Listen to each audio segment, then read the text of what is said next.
Multiply 16 by 2.16 using long multiplication. Since the order of the factors does not change the product, write 2.16 on top and 16 on the bottom to use fewer partial products.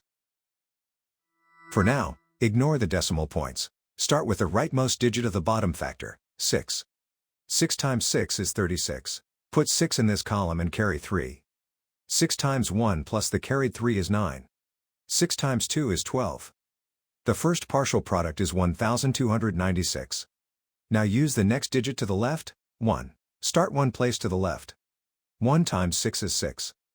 1 times 1 is 1. 1 times 2 is 2. The second partial product is 2160.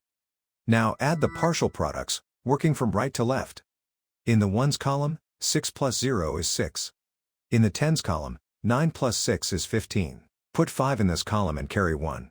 In the hundreds column, 2 plus 1 plus the carried 1 is 4.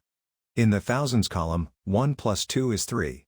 The product of the whole numbers is 3456. Count the highlighted digits after each decimal point. The factors have 2 decimal places altogether, so the product needs 2 decimal places. Place the decimal point 2 places from the right. 3456 becomes 34.56. So 16 times 2.16 is 34.56.